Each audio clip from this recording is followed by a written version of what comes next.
Hey everyone, welcome to the Nonprofit Playbook. I'm Christi, the CEO. And I'm Dr. Sharon. And today's topic is, do you really have a program? So I'm going to kick it off to you, of course, because this is one of your other favorite topics. It's always my favorite Always topic. your favorite topic. No, but really, what does that mean? What's a program when it comes to the nonprofit world? Sure. Some people think their mission is the program. Your mission is just your overall arching theme of your organization. Yes. Your program is what you actually are doing. It's the actionable side of your nonprofit organization. So let's break it down a little bit. Yes. When you have a program, it means you have a clear community that you serve, a clear solution for a problem that you're solving, impact, an outcome, a budget. Those are some of the main components of having a program for your organization. And let me just say, have one. Yes. Just one program. Yes. Just start with one. Once your one program is self-sufficient, it's funded, it's operating, it doesn't need your everyday eyes on it, then go add in program number 2. Yeah, I think that's good because it's your proof of concept. It's Yeah. like trying to do all these things at one time. It's trying to drive 3 cars at the same time when you can only put your foot in Like one you at can't. a time. You can't even do that. It's not Yeah. possible. Of course, it's possible to run programs, but it's definitely the proof of concept. It lets us know, does it work? Okay, it's worked. We did the outcomes. We did the measures. It's successful. Time for the second one. So I agree with that, starting with one at a time. And I always ask myself, is it fundable? Yeah, because people think everything is fundable. So I'm glad you just said that. Is it fundable? Well, if I'm doing a program and I'm a nonprofit, I'm automatically thinking that it's fundable. So what are some things that are fundable versus what are some things that are not so fundable? Fundable is when you can demonstrate clear impact with an outcome.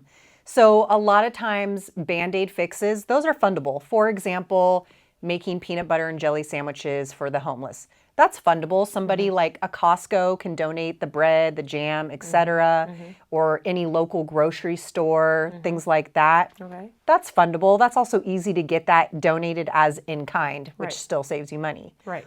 Non-fundable means you can't demonstrate any kind of impact. So let's just dive into some examples of the impact of fundable programs. Okay, so when you're thinking about what is a program and how do you clearly define if you have a program?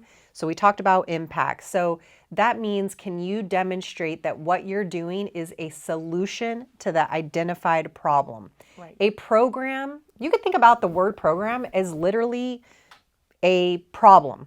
And then your actual components to the program are the solution and how you're going to solve that problem. Right. So everything needs to be solution, problem, problem, solution. And that's a fundable program. People want to see that. And the program, I think what people also have to get into their head is when you're talking about a program is something that has a start and a finish. Rather, it's even if you're in school and you're in some school program, you start in September, you may break in December, and then you start back up in January, and then you're going to end in May or June, whatever school district you're in, and then it's going to start back all over. So I think we have year-round programs, and then we have those 8-week programs and things of that nature.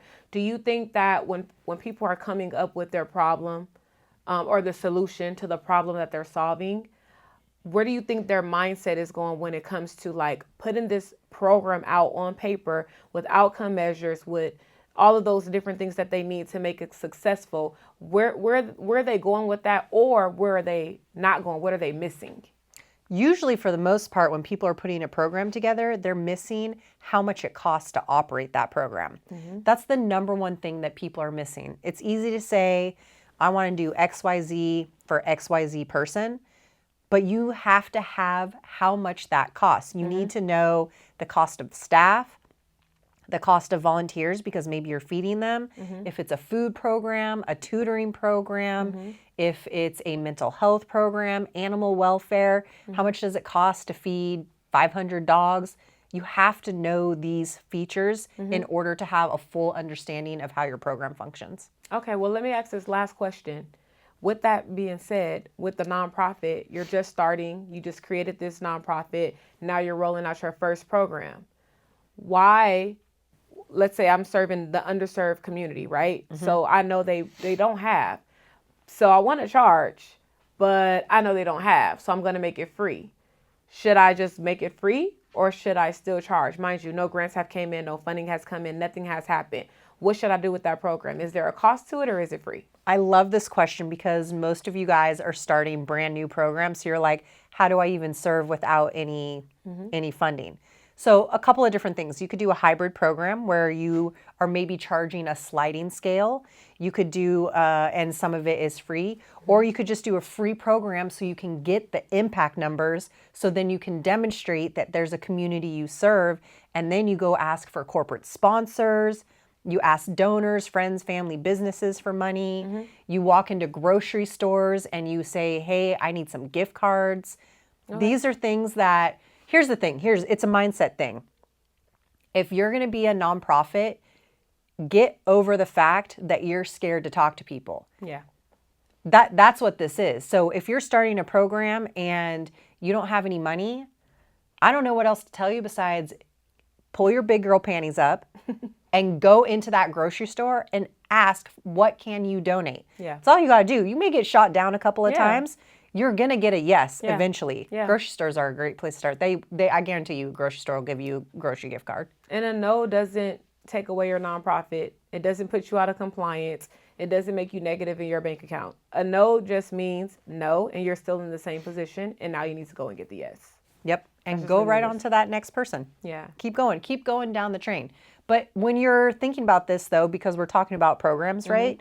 Understand who it is you're serving, because even if you go into that grocery store, just using that as an example, the store manager may say, are you serving the people in this neighborhood that my store is operating in? So you're going to want to be able to answer that question. So your components of your program, know who you're serving, know what you're doing, know the problem that you're solving and the solution, and know how much eventually it's going to cost to operate that program. Right.